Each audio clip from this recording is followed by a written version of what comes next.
Tudo preparado? Ok. Tá bom.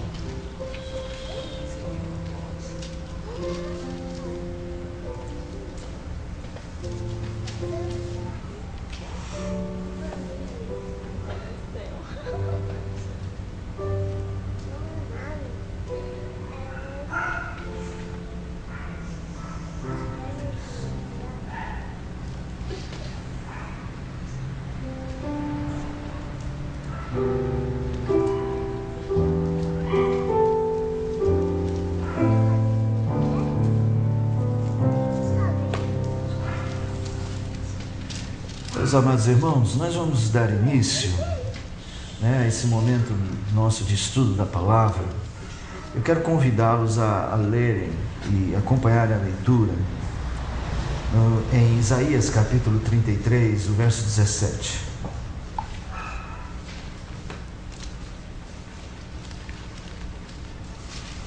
Isaías 33. Os teus olhos verão o Rei. Isaías 33, 17.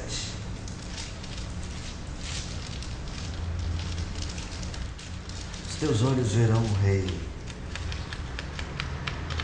e os teus olhos verão o Rei na sua formosura. Verão a terra que se estende até longe. Teu coração se recordará dos terrores, dizendo: onde está aquele que registrou? Onde o que pesou o tributo? Onde o que contou as torres? Já não verás mais aquele povo atrevido, povo de fala obscura, que não se pode entender, e de língua bárbara e ininteligível. Olha para Sião, cidade das nossas solenidades. Os teus olhos verão a Jerusalém, habitação tranquila, tenda que não será removida, cujas estacas nunca serão arrancadas, nem rebentadas nenhuma das suas colunas. Mas o Senhor ali nos será grandioso. Fará às vezes de rios e correntes largas. Barco nenhum de remo passará por eles. Navio grande por eles não navegará. Porque o Senhor é o nosso juiz. O Senhor é o nosso legislador. O Senhor é o nosso rei. Ele nos salvará. Agora as tuas enxárcias estão frouxas. Não podem ter firme o mastro, nem estender a vela. Então se repartirá a presa de abundantes despojos, até os coxos participarão dela. Nenhum morador de Jerusalém dirá: estou doente, porque o povo que habita nela perdoar-se-lhe-á a sua iniquidade. Meus irmãos, essa é uma descrição tão... porque às vezes a gente perde a noção do que significam essas palavras. Elas são bonitas para nós hoje, mas para o povo que estava ouvindo aquelas palavras, especialmente o povo pobre de Jerusalém, que estava sendo oprimido, o povo que estava sendo fustigado pela invasão, o sofrimento, pode ver que lá no início, começa o destruidor, o povo que viria toda essa destruição de Jerusalém. Para aquele povo ouvir estas palavras, ouvir as palavras que não haverá mais quem os perturbe, não haverá mais aquela voz estranha de um povo estranho que fala de um jeito que eles não entendiam. Aqui é uma referência aos inimigos, invasores. Os navios não navegarão pelo rio, não haverá navios inimigos em nenhum dos rios que cercam a cidade. Esta linguagem, essa maneira de Deus falar, era uma maneira de Deus dizer ao povo: eu sou o rei de vocês, eu cuido de vocês. Meus irmãos, a nossa perspectiva hoje é esta. Nós temos um rei no trono. Nós estamos falando do Cristo exaltado. Nós temos um rei assentado no trono. Nós ainda vivemos a situação de estar em meio aos povos que falam línguas diferentes, no sentido de povos que não estão aliados a nós, e que muitas vezes são contrários a nós. Mas a palavra de Deus é sempre uma palavra de esperança. Eu sou o rei de vocês. Sou eu que trarei paz ao meio de Jerusalém. Verso 21, mas o Senhor ali será grandioso. E nós podemos usufruir desta maravilhosa paz, desse descanso, se trabalharmos a nossa mente. Isso aqui é importante. Se você trabalhar a sua mente, para ela ficar conectada a esse estado de reinado, que é o tema dos nossos estudos nessas últimas quartas-feiras. Quando Cristo está lá no trono, e a gente tem simbolizado isto assim, né? E você aqui na terra, há uma ligação intensa, direta. É a sua mente que tem que perceber esta ligação e viver a partir dela. Você não precisa de nada que lhe desespere. O que não vier a acontecer, que porventura você esperava acontecer, está sob o controle do Rei. O que vier a acontecer, que você esperava que não acontecesse, está sob o controle do Rei. E melhor ainda é quando vier a acontecer aquilo que você quer que aconteça também sob o controle do Rei. Ele cuida de nós. Nós podemos ficar preocupados com muitas coisas, não ficamos? E o que o Senhor que cuida de nós fala? Não andeis ansiosos por coisa alguma. Sejam conhecidas diante de mim as vossas orações, as vossas petições. Então, é nessa dimensão que o Senhor quer cuidar de nós. É numa dimensão de esperança, numa dimensão de paz interior, é numa dimensão de fé. Isso aqui é só pela fé. Não tem jeito de não ser pela fé. Não tem jeito de não ser um depósito de confiança em Deus. Eu tenho um professor que ele gosta muito de usar esta expressão. Ele é meu professor assim, de maneira informal, porque eu nunca estudei numa sala. Fiz um curso, mas eu não era matriculado. Eu fui lá só para assistir o curso dele, né? Que ele falava assim, é colocar a nossa esperança última, a nossa confiança última em Deus.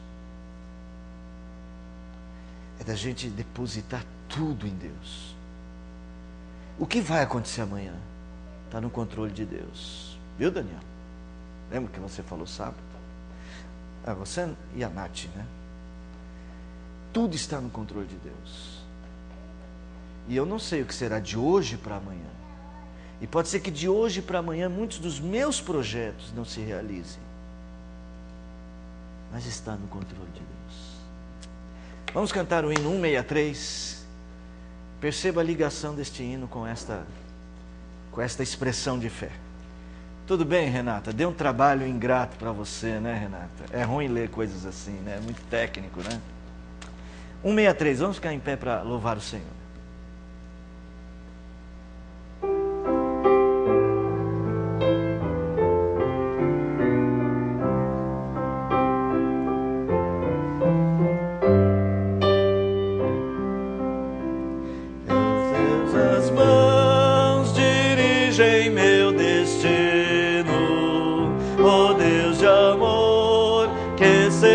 Sempre assim, Teus são os meus poderes, minha vida, em tudo eterno, Pai, dispõe de mim.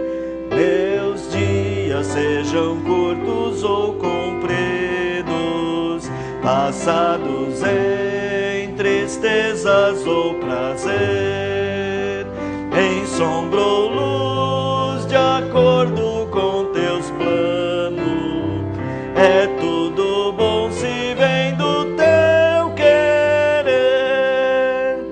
As Tuas mãos dirigem meu destino, por mim cravadas na sangrenta cruz, por meus pecados foram traspassados.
privilégio esse nosso, de ter um Pai tão cuidadoso,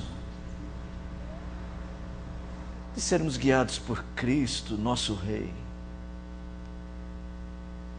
Ó Senhor, de sermos amparados pelas mãos que nós mesmos cravamos na cruz.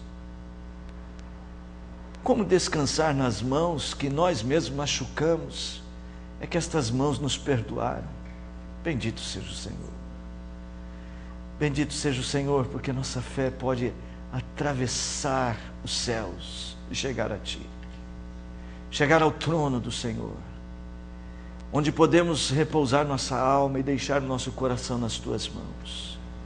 O Senhor, ajuda-nos a ter entendimento, a percepção de coisas espirituais, a percepção de valores que não são meramente valores materiais, mas que transcendem a nossa existência material. Obrigado por nos agregar, nos ajuntar em torno da Tua palavra esta noite, para nos ensinar. Permita-nos um olhar, ó Deus eterno, que inspecione a Tua palavra para aprender. Ajuda-nos esta noite e socorra-nos em nossas fraquezas. Nós oramos no nome de Jesus. Amém. Podem sentar, irmãos. Beleza a palavra do Senhor. Irmãos, nós vamos escolher hinos agora. Nós vamos fazer um exercício, tá? Um exercício. Você vai escolher, nós vamos escolher um hino. Pode escolher um hino. Depois de escolhido o hino, nós vamos cantar um hino. E depois de cantado o hino, um irmão aí vai se preparando, né, para contribuir, dizendo o seguinte: que versículo você leria para introduzir um hino como esse? Viram o versículo que eu li no início? Eu li um versículo, expus o entendimento do versículo, falou: olha, Deus dizendo que cuida de nós, tal, e cantamos um hino, que tem tudo a ver, não tinha? Bom, pelo menos no meu juízo tinha tudo a ver. Então você vai fazer isso, vamos fazer um exercício assim, tá bom? Só que nós vamos inverter, em lugar de você primeiro escolher o texto, agora nós vamos escolher um hino, e depois a gente vai ver um texto. Quem quer escolher o hino?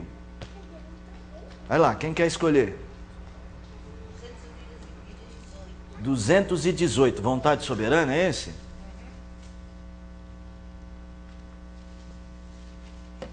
É esse mesmo? 218. 218. Lá em cima o pessoal está preparando a projeção. 218. Tua vontade faz, ó Senhor. O tema deste hino, o que é? Qual é o tema desse hino? E é o título, né? Vontade soberana, é isso mesmo. O tema que ele vai desenvolver é justamente o fato de que a vontade de Deus é superior à nossa. Oi? Superior à nossa. O que mais que você encontra aí no tema deste hino? Lê aí, vai percebendo. O que o crente deve fazer, já que a vontade de Deus é superior à dele? Se sujeitar, não é isso? Sim, refaz o ser, é isso? Isso.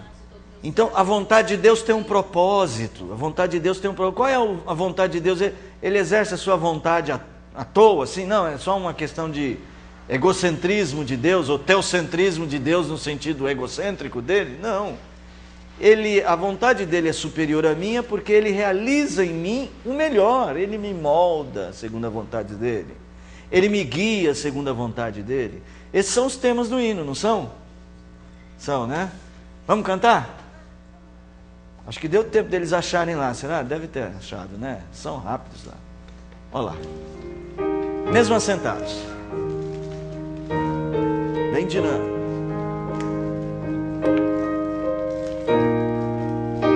Vai pensando agora num texto. Tua vontade faz, ó Senhor, eu sou feitora, Tu és o autor, molda e refaze todo o meu ser, segundo as normas do Teu querer. Tua vontade faz, ó meu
E aí, quem quer?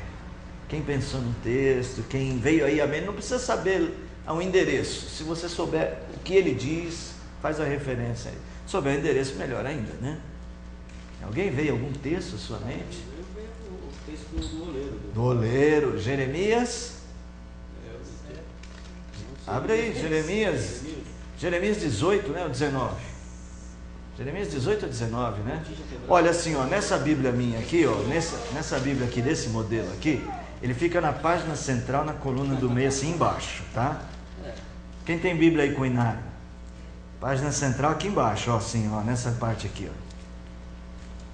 Essas brincadeiras são boas.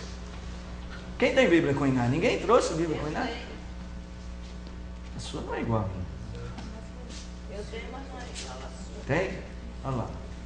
Todo mundo com Bíblia chique, só eu com Bíblia assim, mas... Puxa vida, né? Um dia eu vou ter Bíblias assim chiques iguais de vocês. A minha também é igual a sua. É, né? Então é só nós dois, viu, seu Jonas? O resto todo mundo chique, só nós dois aqui, tá? De fusquinha. Mas funciona. Lê aí o texto que veio à sua mente. Aqui está no 18 mesmo, eu vou ler um pedaço aqui, um 5. Isso, lê aí. Então veio a mim a palavra do Senhor. Não poderei eu fazer de vós como fez este Isso. oleiro, ó casa de Israel? Diz o Senhor, eis que como o barro na mão do oleiro, assim sois vós na minha mão, ó casa de Israel. Muito bem, parabéns. Muito bem, parabéns. Vou escolher algum outro texto? Último, mais um. Fala. Romanos 9, quer ver? Romanos 9, 19. Lê aí. Muito bom texto também. Tu, porém, dirás, de que se queixa-lhe ainda, por quem jamais resistiu à sua vontade? Quem és tu, ó homem, para discutir com Deus? Porventura pode o objeto perguntar, quem o fez, por que me fizeste assim? Ou não tem o oleiro direito sobre a massa?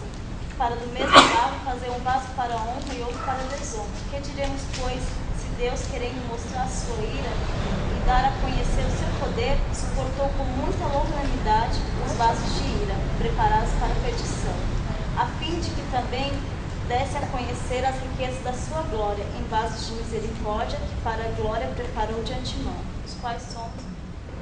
Muito bem. Excelente texto. Boa memória. Então, isso é bom para a gente começar a ver que nós não cantamos qualquer coisa. A gente tem que cantar aquilo que tem consistência bíblica. É bom a gente treinar isso de vez em quando, mesmo no culto à noite. Embora a liturgia tenha a ideia de uma liturgia temática, mesmo que já tenha um texto escolhido lá para a liturgia, você fala, puxa, cantamos esse hino e um texto que combinaria com esse hino seria isso. Esse exercício é excelente. E se você tiver mais paciência e gostar muito de coisa desse tipo, começa a anotar ao lado do hino os textos. Ao lado do hino aí, 163, pode pôr lá, Jeremias 18, Romanos 9. E aí você vai começar a sempre ter já uma referência. De repente você vai ler, vai querer fazer um culto doméstico, né? Ou mesmo se você vier dirigir uma liturgia na igreja. Mais um hino. Pode. 154. Vamos ver 154. Vê se a gente conhece, né? A memória não me vem pelo número. Pelo Vale Escuro. Conhecemos, sim. Pelo Vale Escuro, né? Pelo Vale Escuro. Isso. Vamos dar um tempinho só para eles localizarem lá, mas vamos ver aqui a temática desse hino, gente. Qual é a temática? Qual é o tema? Com que tema ele trabalha? Não o título, tá? Segurança e paz. O tema. Qual é o assunto desse hino? O assunto, pastor, é segurança e paz. Não, esse é o título. Não, então, o assunto é paz e segurança, pastor. Fala aí. Paz e segurança. Não falei o título, né? As provações. O que é? Vamos desenvolver melhor a nossa... O que é o assunto do hino? Desenvolver confiança em Deus. O que mais? Vamos lá, gente. Propósito das lutas, né? Os espinhos santos que me vêm sangrar são remédios santos para nos curar. Propósito de lapidação, né? É isso que dá para entender nessa frase? Os espinhos que me sangram são remédios que me curam. Olha que poético, né? Os espinhos que me sangram são remédios que me curam. Me lapidam, me transformam. O que mais? Fé também. Hã? Fé, desenvolver confiança em Deus. Mesmo que eu andar num lugar que eu não consiga enxergar, seguro por Ele, eu posso ir, ouvir o que Ele está dizendo. Ao sentir-te perto, nunca perco a paz. Ao sentir-te perto, nunca... Olha que lindo. Então, parece que nessa expressão que falta é sentir-lhe perto, né? Sentir-lhe perto. É desenvolver aquela mentalidade ali, ó. Muito bem, vamos cantar? Mesmo sentados?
confiança.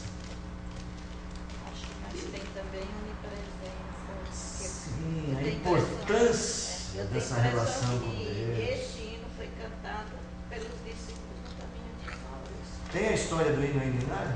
Esse não tem, né? Jesus estava presente com eles. Não, esse hino não foi cantado no caminho de Emmaus. Eu sei, mas na minha impressão. Que ele sugere isso, né? Uma possibilidade de uma melodia que foi pensando no caminho de Emmaus, né? Até porque cita, né? Breve a noite desce, noite de Emaús. Porque foi a noite onde ele foi pousar. Fica conosco, Sim, né? fica conosco, Senhor. E aí, irmãos, texto bíblico que você, que lhe venha à mente, à memória, venha ao coração, que... Fala aí. Tudo colabora para o bem daqueles que amam Deus. Muito bom, Romanos, capítulo de número 8, se eu não me engano, verso de número 28. Todas as coisas cooperam para o bem daqueles que amam a Deus, aqueles que são chamados segundo seu propósito. Maravilha. O que mais? Mais um. Mais um? 23. Salmo 23, muito bem, Eldo. O Senhor é o meu pastor, nada me faltará. Ele me faz descansar, né? O Senhor é o meu pastor, nada me faltará. Ele me faz deitar-me faz em verdes pastos, guia-me mansamente às águas tranquilas, refrigera minha alma, guia-me pelas veredas da justiça por amor do seu nome. E ainda que eu ande pelo vale da sombra da morte, não temerei mal nenhum, porque tu estás comigo, a tua vara e o teu cajado me consolam.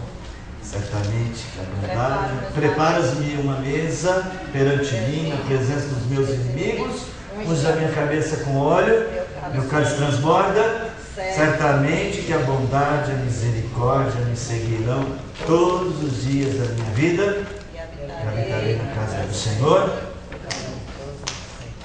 por longos e longos para todos sempre. Amém. Parabéns, vocês passaram no teste. Estão aprovados. Irmãos, vamos começar nosso estudo?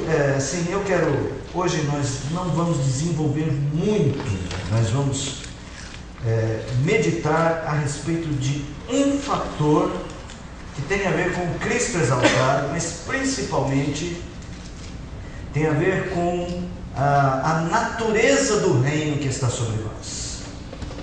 Tá? Um fator que tem a ver com Cristo exaltado, mas não exatamente só com Ele, mas com a natureza do reinado dele sobre nós. Que natureza tem esse reinado? Que propósitos? Por quê? Que marca tem este reinado? Qual é a diferença do reinado de Cristo para o reinado de qualquer outro rei? Qual é a natureza desse reinado que o diferencia? E nós vamos começar com um texto que está lá em Êxodo, capítulo de número 3, verso de número 2.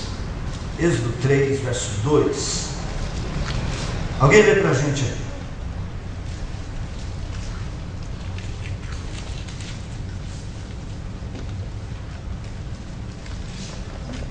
Apareceu-lhe o anjo do Senhor numa chama de fogo no meio de uma sarça. Moisés olhou, e eis que a sarça ardia no fogo, e a sarça não se consumia. Quem é que estava no meio da sarça? Hein? O anjo do Senhor. Que anjo que era esse? Gabriel? Que anjo que era? Vocês estão perguntando ou estão respondendo? Hã? É uma resposta duvidosa, com dúvidas. É o próprio Deus. É o próprio Deus? Então, era o próprio Senhor? Por que diz o anjo do? Se era o próprio Deus, não deveria ser. O Senhor estava. Lembra? O Senhor estava na nuvem. O Senhor estava no fogo. Por que ali diz, em lugar de dizer o Senhor estava ali, diz o anjo do Senhor? Muito bem, vamos ver, né? Primeira palavra anjo. A gente tem a ideia, sempre que aparece a palavra anjo na Bíblia, achando que anjo tem a ver com aqueles seres de asinhas, né? Toda vez que tem a palavra anjo, né? A gente já pensa neles. Não está errado pensar neles, tá? Só não pode ficar borboletando por aí, tem que prestar atenção. A palavra anjo significa mensageiro. O versículo 4 fala para ver Deus no meio da sarça. Certo? Então, opa, eu ia chegar lá. Esse anjo é o anjo do Senhor, é o mensageiro do Senhor. Se é o mensageiro, não é o Senhor. Vocês entenderam isso? Se é o mensageiro, não é alguém que tem a mensagem. Mas esse mensageiro é Deus. Opa, tem alguma coisa aí diferente, não tem? Tá certo. E ele é mensageiro mesmo. Por que ele é mensageiro? Porque ele fala, né? A característica do mensageiro, o que é? Oi? Transmitir uma mensagem. O mensageiro tem uma mensagem, né? Ele não é o... Quem é você? Quem é você? Não, o mensageiro diz, eu sou o mensageiro, sou eu. O mensageiro tem uma mensagem. Ele realmente deu uma mensagem para Moisés? Né? Deu, né? Qual foi a mensagem que ele deu para Moisés? Ele chamou Moisés, mas ele disse: não te chegues para cá, tira a sandália dos pés, porque o lugar em que estás é terra santa. Então assim, vamos tentar dizer assim, que mensagem é essa? Ah, é para Moisés trocar o sapato? A mensagem do que é? Mensagem de aproximação. Aproximação. É um chamado, não é? Um chamado que tinha critério, não é um chamado qualquer. Olha, você tem que vir para cá, chega para cá, mas tira as sandálias dos seus pés. Gente, se a gente explorar o conteúdo só desta pequena passagem, né? Só esse pequeno exercício de dizer assim, olha como é que se deu o chamado. Deus vem a Moisés, através do mensageiro, através da mensagem.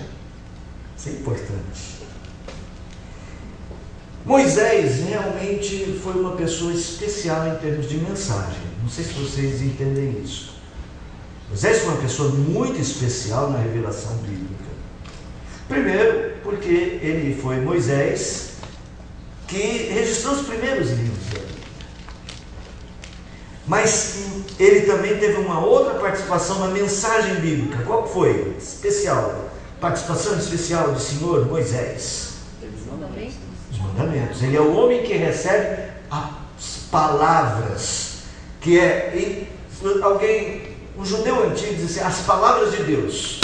Quando um judeu antigo, né, um judeu ortodoxo, dizia lá atrás, a palavra de Deus, a quem ele estava se referindo inicialmente? Ao Decálogo, aos 10 mandamentos. Então é que esta palavra que vos ordeno estará no seu coração. Quando você vai lá em Deuteronômio 6, que palavra é essa? O Decálogo. Então Moisés tem uma participação muito importante. O mensageiro vem e fala com Moisés. E aí então Moisés passa a ser o mensageiro, o portador de uma mensagem, mensageiro. A mensagem é algo fundamental na relação de Deus com o homem, porque Deus nos aproxima dele através da mensagem. Por exemplo, Romanos capítulo de número 10 diz assim, a fé vem pelo ouvir a palavra de Deus. Então veja, esse é um desenvolvimento importante para o entendimento do que é a palavra de Deus. A palavra de Deus é a mensagem de chamado. É a mensagem que estabelece os critérios, mas que estabelece o chamado. Tanto é que você vai ver lá em Hebreus, vamos agora dar um salto lá para o Novo Testamento. Eu acabei não respondendo, né? Este anjo mensageiro, Eldo, você tem toda a razão. A gente o associa à figura de Cristo no Velho Testamento, a gente chama esse anjo de um tipo de Cristo, ou até mais que isso, a gente chama de uma teofania, uma presença de Deus, um Deus presente, era físico, não era só o olho de Moisés, ou a mente de Moisés que estava imaginando, havia algo físico. Tanto é que havia algo físico, porque Moisés sentiu que era calor de verdade, porque a planta estava queimando. Ela só não se consumia, mas havia calor naquela aparição, que a gente chama de teofania, um aparecer de Deus. E a gente liga esse aparecer de Deus, quando no Velho Testamento a gente fala, o anjo do Senhor conecta a figura do Filho. Por isso descia a fim de livrar da mão dos egípcios. Sim, mas imagine que qualquer um outro anjo poderia dizer assim, desci. É que esse anjo é Deus. simples. Era um mensageiro do Senhor. Mas diz que o mensageiro era Deus que falou. Opa, peraí, o mensageiro também é Deus. E aí, a única figura que pode ter essa... Pastor, e sempre que ocorrer essa teofania, é sempre visto lá em Gênesis... Olha, eu não quero falar sempre, porque, eu não sei, pode ser que eu esteja esquecendo algum texto. Mas a gente quase sempre vai equalizar esta teofania, o anjo do Senhor, com Cristo. Por exemplo, vamos pegar um outro exemplo. Malaquias, capítulo 3. Você achar aí, você sabe o que significa a palavra Malaquias? Vai pensando, vai. Malaquias 3. Quem sabe o que significa Malaquias? É um cara que era tão chato que o pessoal chamava ele de mala. Não, não é. Não é. Malaquias. Sabe o que significa Malaquias, gente? Mensageiro. Opa, tem alguma coisa aí, não tem? Malaquias 3 começa como? O que achou? Eu envio o meu mensageiro que preparará o caminho diante de mim. De repente virá ao seu tempo o Senhor, a quem vós buscais, o anjo da aliança, a quem vós desejais. Aí tá fácil, né? Não tá fácil de pensar que é Cristo? Virá o meu mensageiro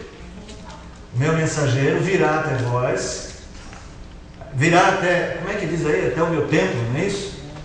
Meu templo. Ao seu templo. O Senhor, a quem vós buscais. Olha, então esse mensageiro equalizado ao Senhor. E esse mensageiro é o anjo da aliança. A quem vós desejais. Quem que eles desejavam? Quem que eles esperavam? Messias. Isso mesmo. Então, você está vendo aí, né, Serginho? Mais um último. Deixa eu ver onde é que tem mais um exemplo. Acho que em Josué, capítulo de número 6, tem um exemplo desse. Só não sei o versículo agora. Acho que Josué 6 tem um desse. Não, é 5. É 5, Josué 5. Verso 13 até 15. Josué 5, 13 a 15. Quem não leu ainda pode ler. Estando Josué ao pé de Jericó, levantou os olhos e olhou. E eis que se achava em pé diante dele um homem que trazia na mão uma espada nua.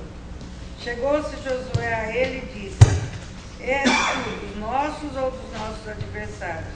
Só um pouquinho antes de você terminar. Josué foi o que historicamente? Ele fez o que, hein, de importante? Isso é uma parte do que ele fez. Sucessor de Moisés. Levou o povo a entrar na terra de Canaã. Lembra sobre a relação de Josué com Moisés? Era muito próxima, né? E a relação de Josué com a mensagem de Moisés era muito próxima. Não te afastes nem para a direita nem para a esquerda. Tá?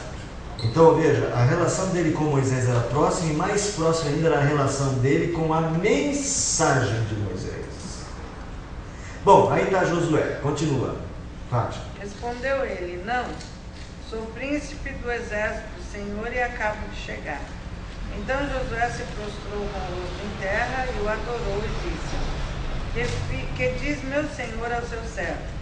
Respondeu o príncipe do exército do Senhor a Josué: Descalça as sandálias dos pés, porque o lugar em que estás é santo. E fez Josué assim. Bom, é evidente a ligação disso com o momento da sarça, né?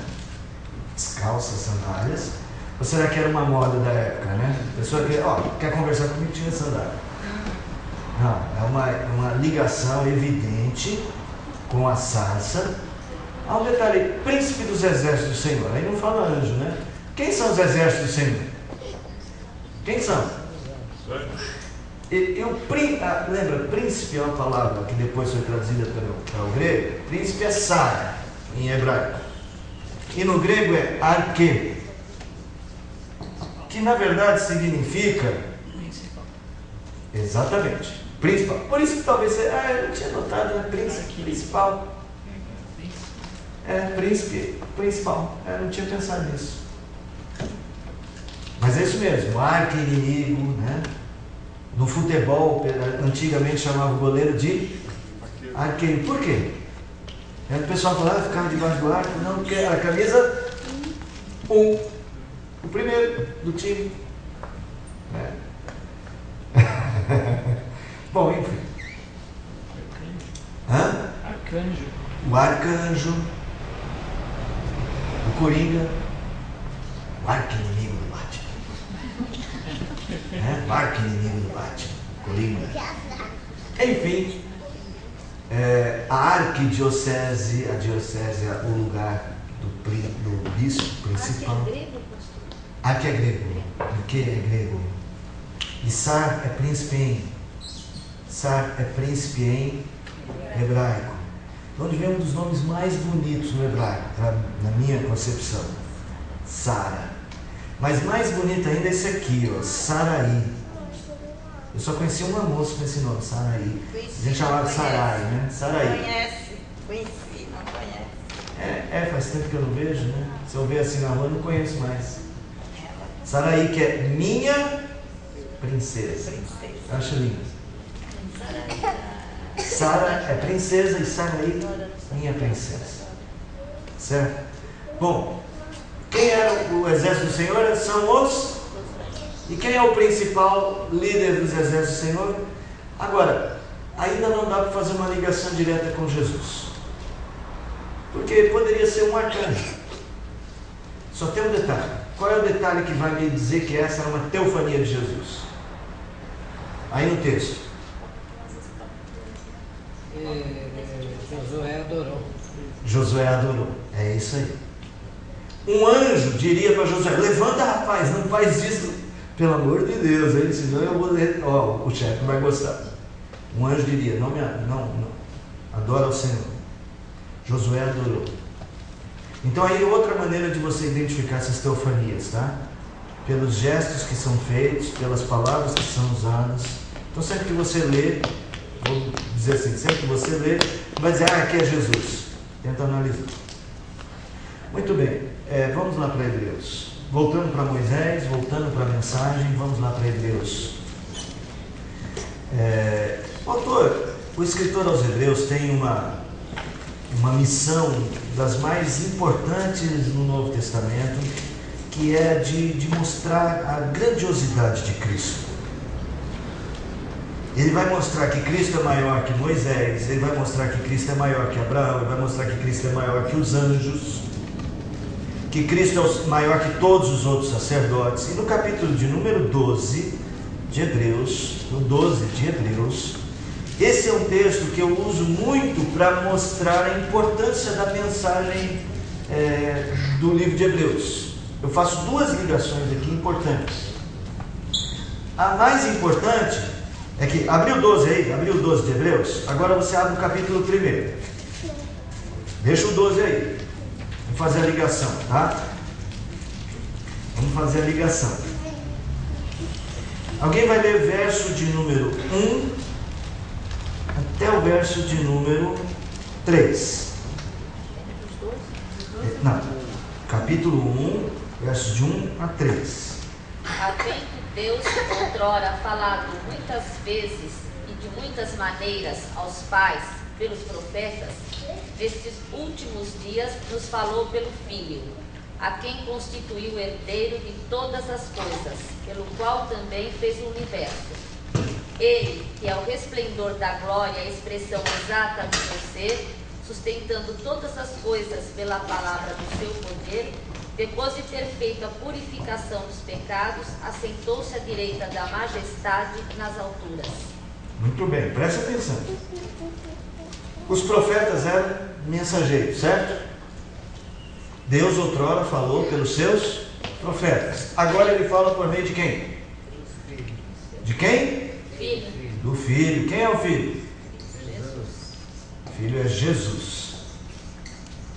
Então agora ele apresenta a mensagem através de Jesus. Vamos fazer a ligação desses versículos com o capítulo 12.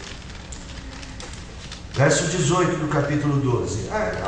Alguns de vocês já ouviram. Renato eu sei que já ouviu, o Fábio também, Eldo também, que eu sempre faço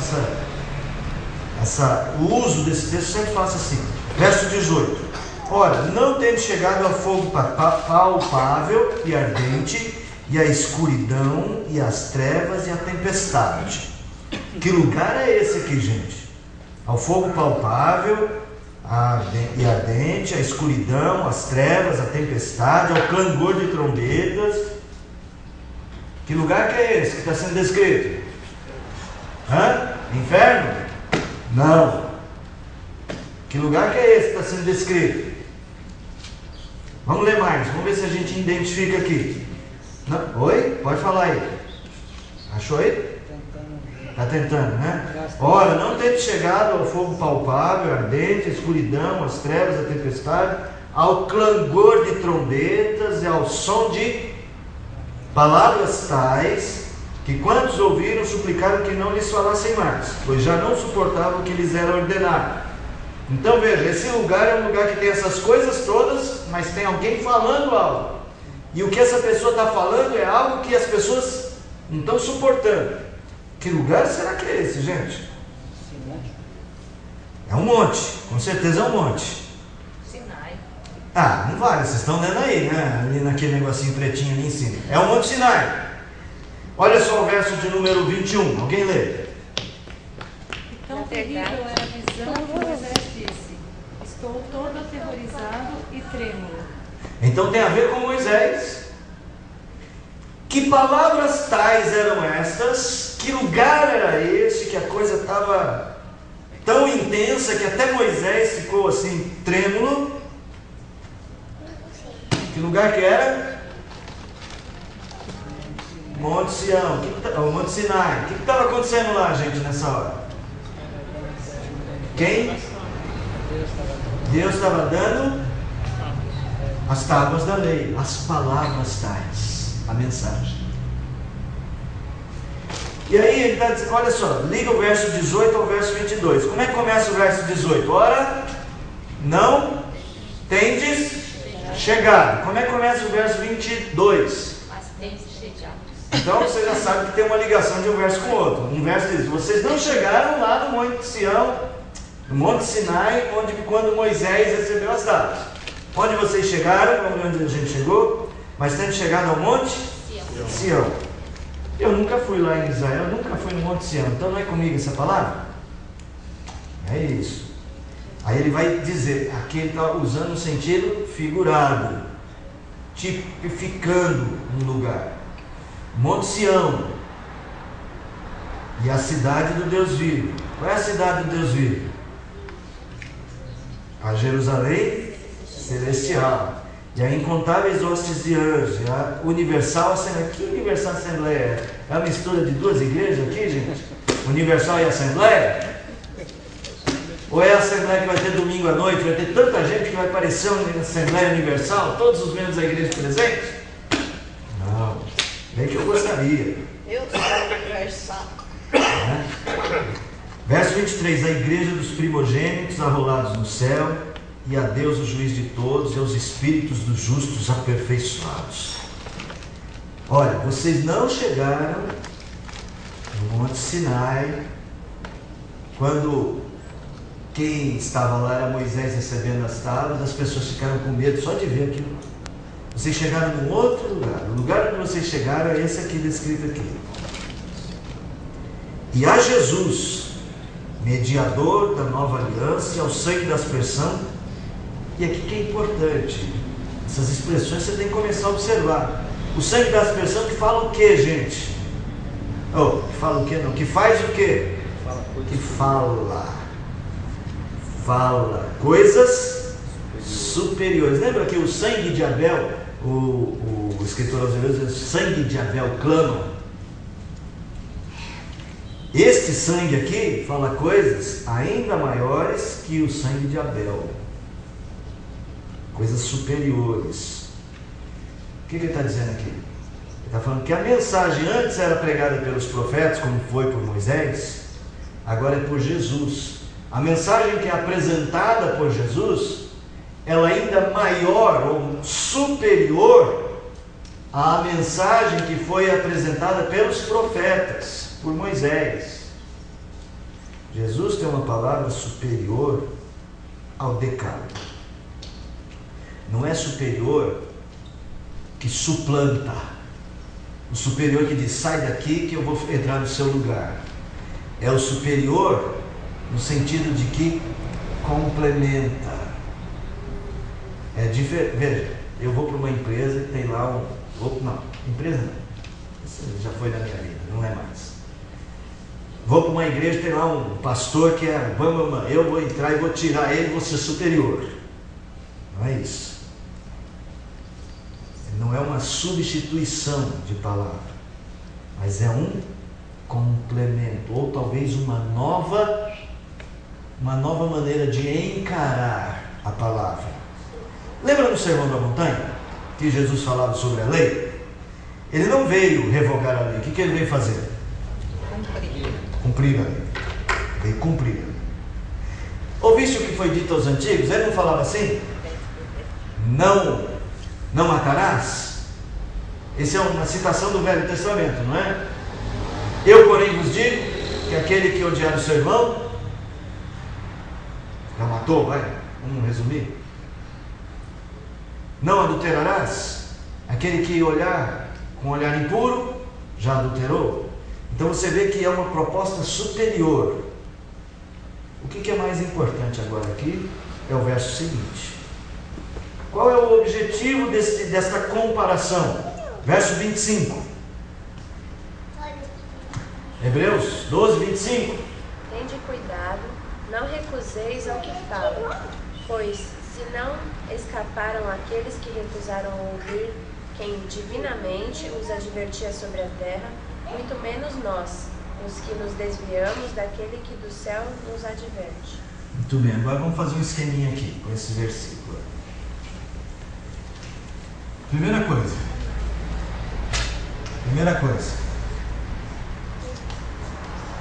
Tem de cuidado, fique esperto.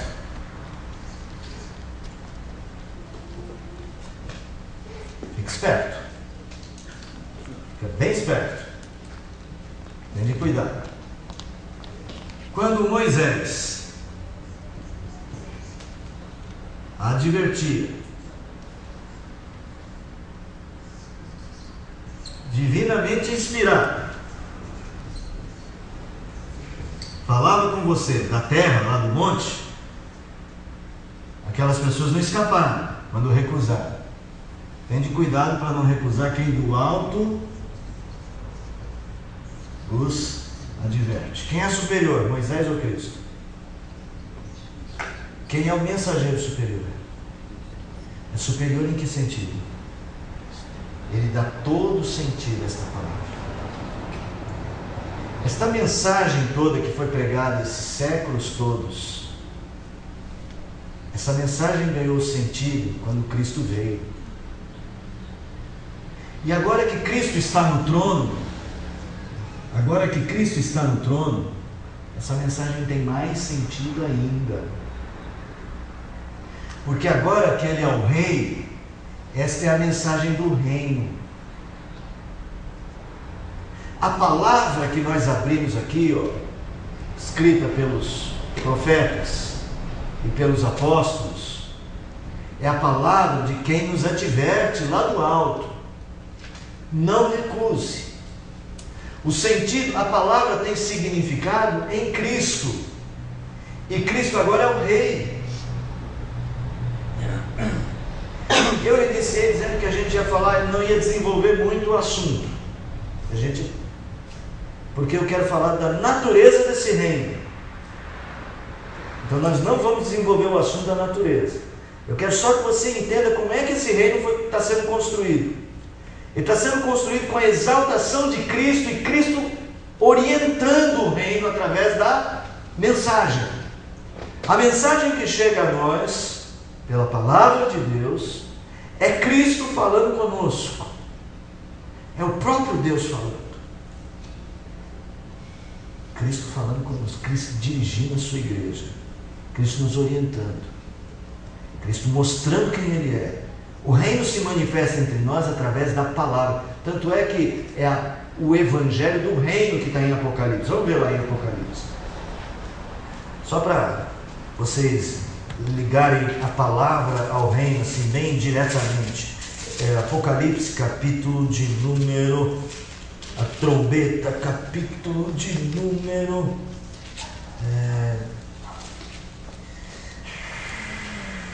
capítulo de número 8, não é isso? Vamos ver lá se é o 8.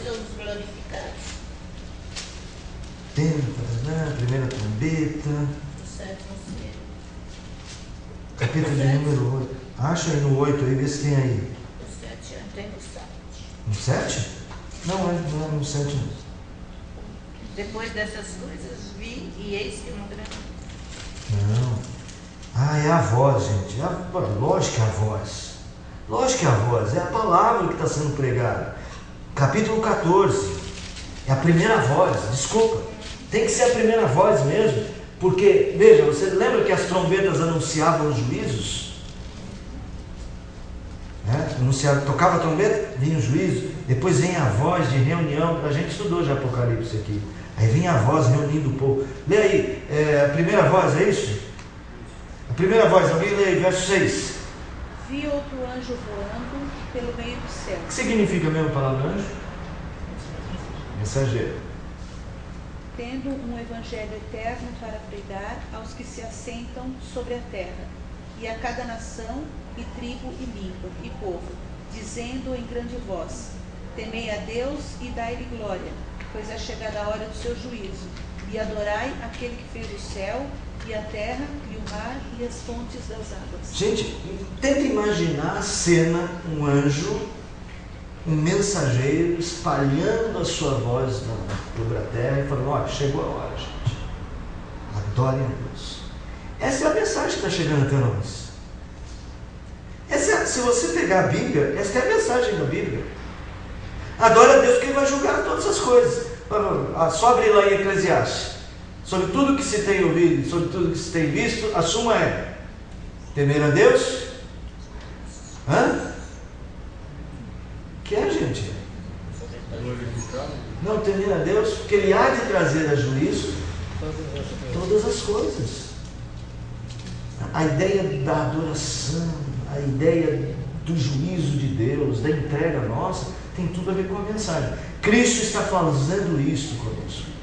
Está fazendo com a terra. Cuidado, não recuseis. Agora, vamos voltar para Moisés. A lei aqui tinha nome, né? A lei tinha nome, 10 mandamentos. É a mesma lei?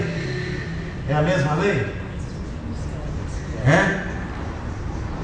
É.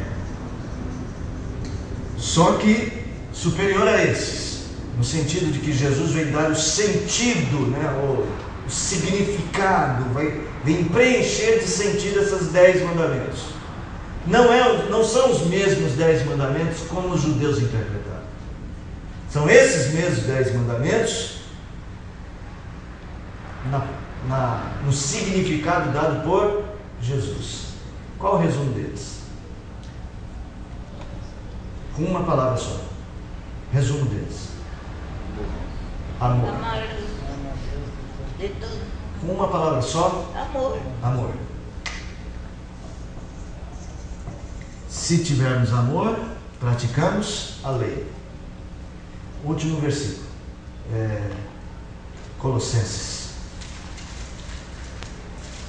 Colossenses, capítulo 2.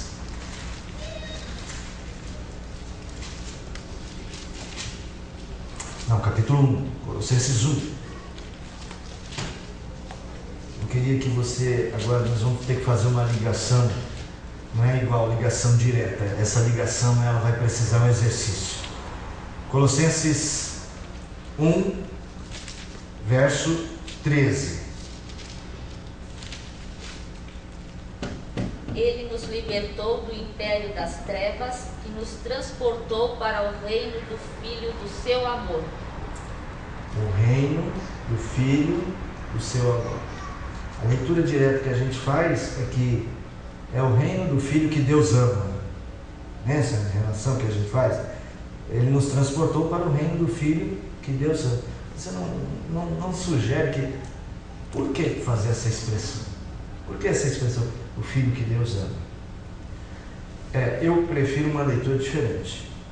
O reino do Filho, o reino do seu amor. Um reino do Filho e um reino do seu amor. Por isso que eu disse, não é uma ligação direta. Por que o reino do amor de Deus?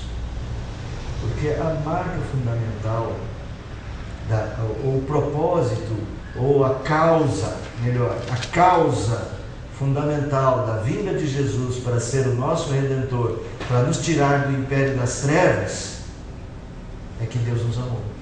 Que Deus amou o mundo. O reino no qual nós somos inseridos, o reino para dentro do qual nós somos colocados, é um reino que só existe porque Deus nos amor. A natureza do reino que está sobre nós e a natureza do reino sobre o qual Cristo fala lá do céu, a natureza da direção de Cristo na nossa vida é o propósito do amor. Porque é a natureza do reino. Essa é a diferença dos demais reinados. É completa, é essa mesmo. É a diferença dos demais reinados. Por que os homens governam os outros homens? Por ganância, por amor a si mesmos. O reino de Deus nunca é de amor por si mesmo. Você não vai ver na Bíblia um incentivo ao amor a si mesmo acima de todas as coisas. Isso é idolatria. Isso é o reino oposto. Quando Cristo dirige a nossa vida, e nós queremos entender o que Deus quer na nossa vida, em qualquer situação, você quer falar, puxa, nessa situação, como é que eu devo agir? Tem situações da vida da gente que não tem um versículo, né, que diz, vai lá e compra o carro, vai lá e vende o carro, vai lá e compra a casa, vai lá e vende a casa, vai lá e vê o emprego, vai lá e vê o outro. Não tem essas coisas, né? Como é que que padrão a gente usa de resposta às situações que nos coloca inserido dentro do projeto de Deus de obediência? O amor. O amor. Se o que você for fazer, você pega qualquer situação, se o que você for fazer exigir um padrão que não corresponda a um padrão de amor, não faça. Entendeu? Se o que Deus exige não corresponde a um padrão verdadeiro de amor, não faça. Ou se o que Deus exige, não. O que Deus exige sempre corresponde ao padrão. Se o que você for fazer, entenda o seu coração fazer, ou você tem uma dúvida ética sobre algum aspecto da sua vida, não recuse o que te fala lá de cima. Não recuse a mensagem. E a mensagem, a palavra, ela tem uma palavra de resumo: amor. Meus irmãos, e tudo nessa palavra se resume: amar a Deus sobre todas as coisas e ao próximo como a ti mesmo. Então, essas duas fórmulas éticas, essas duas fórmulas de conduta, elas devem guiar tudo que a gente faz. Serginho, eu falei com você, posso usar seu exemplo, Sérgio? Verdadeiro? Olha que bonitinho, o que é? Serginho, eu comentei com ele, Sérgio, estou fazendo um trabalho, estou precisando ler um livro assim, assim, assim, não tem no Brasil, só tem na França. Aí o Serginho, não, vou pesquisar. Aí ele trouxe o livro e domingo ele me deu o livro. Aí eu acabei de perguntar, Serginho, quanto que é? Ele falou, nada, meu senhor, isso é um presente. Isso é um ato de amor. Isso é um ato que corresponde a esse propósito. É um ato que está debaixo desse governo. Isso é ouvir a voz de Deus. Não é que eu estou pedindo que me deem presente. Ah, isso aqui é presente, tá? Mas o Serginho podia falar assim, não tem no Brasil. Você não tem no Brasil. Ele não vai viajar lá para o exterior para comprar. Se custou 10 francos, 20 francos, eu não sei quanto que é que está lá, né? Hã? É euro, né? É verdade, esqueci. Você vê que eu não viajo, né? Tantos euros, 40 euros, não sei quantos. Você, eu tenho que vender para ele pelo menos por uns 300, porque ele precisa. Ele precisa. Eu sou a única chance dele ter esse negócio. É agora ou não? Se ele cobrasse e eu pudesse pagar, eu falei, não, dá aí, Serginho, que eu vou precisar. Não é assim? Ele estaria agindo dentro do que fala, dentro do princípio da mensagem? Estaria? Não. Mas ele poderia ganhar dinheiro com esse comércio? Ele poderia ganhar dinheiro? Poderia. Lógico. Digamos que esse fosse o ganha-pão do Sérgio, vender livros franceses. No Brasil, ele ia morrer de fome. Pois é. Né? Mas digamos que esse fosse o ganha-pão do Sérgio. Qual é a fórmula que ele teria que usar? Ele teria que usar a fórmula que os calvinistas chamavam de ganho justo. Ganho correspondente ao trabalho. É um padrão pessoal, não é um padrão baseado naquele sentimento. É a hora agora que eu vou tirar o couro desse cidadão. Agora que eu vou fazer a minha vida. Esse é um projeto de usura que nada tem a ver com amor, mas o ganho justo. Até o comércio pode ser feito com amor. Amor, respeito, sabe? Tudo isso está debaixo desse guarda-chuva. Existem outras questões do dia a dia que a gente precisa disso. Por exemplo, filhos. Filhos precisam ser corrigidos. E corrigir filho é um ato de amor? É um ato de amor. Não tenho dúvida. Então, seu filho fez uma coisa errada, colou na prova. Você descobriu que ele colou na prova. Tem que corrigir, não tem? Cada um vai ver de que jeito ama o seu filho e de que jeito vai corrigir. Agora, se é pai, é isso que você quer, hein? Pá, pum, dá, e fica com raiva e pisa no pescoço do filho. Isso é amor? Veja, tem que tomar. Veja que há um critério, né? O critério da correção tem que estar debaixo do guarda-chuva do amor. Eu não posso corrigir meu filho porque ele me humilhou. Porque às vezes a gente quer assim. Criança me fez passar vergonha, então ela vai apanhar porque me fez passar vergonha. Não vai apanhar porque eu estou querendo corrigi-la. Eu estou querendo mostrar para ela que eu não quero passar vergonha. Esse é amor a quem? A criança? Tem que tomar cuidado. Veja, eu tenho o critério deste reino que está sobre nós, desse Cristo sentado lá, é olhar para nós e falar: olha, gente, olha, pessoal, aí da Vila Formosa, é Jesus falando. Só da Vila Formosa. Sabe o que eu quero de vocês? Eu quero que vocês amem. Porque se vocês amarem, todo mundo vai saber que vocês são meus discípulos.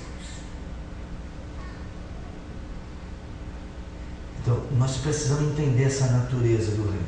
Então, a partir de agora, nós vamos estudar este reino, vamos estudar essa natureza do amor e as respostas que nós temos que dar a essa natureza do reino de amor. Nós já vimos o Cristo glorificado, exaltado, tem que ser adorado, tem que ser temido, reverenciado. Mas agora nós vamos olhar para o reino muito mais do ponto de vista das nossas respostas. Das nossas respostas práticas, das nossas respostas de conduta. Tá?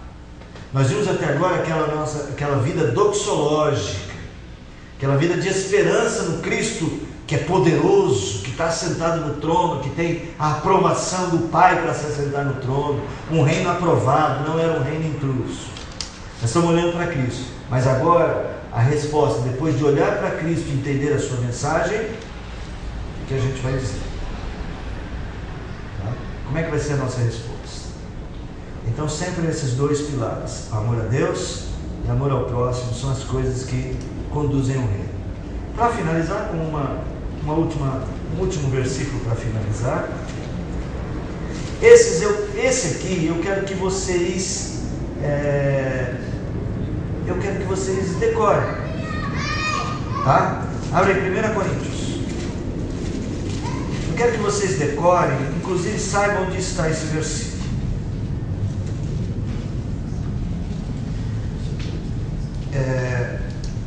Em 1 Coríntios, capítulo de número 16, verso de número 14, quero que vocês decorem esse versículo e que saibam sempre onde ele está. Isto é, se vocês têm a intenção de lembrar o princípio da ética do reino. Como é que diz o versículo? Façam tudo com amor. Ou todos os vossos atos sejam feitos com amor. Todos. Todos os nossos gestos. Gestos no sentido, todas as nossas ações, todo o nosso agir seja feito com amor. Põe o princípio do amor como base das suas decisões. Alguém te fez algo que você não se agrada. Como é que você vai responder a essa atitude? Entendeu?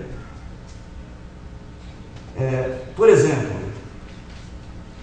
vamos pensar no quebra-quebra das passeatas que ocorreu esses dias aí. Os nossos comentários sobre isso. De que jeito devem ser feitos? É preciso que a gente tenha consciência do amor como a marca e a natureza do reino. Tá? Vamos começar por aí.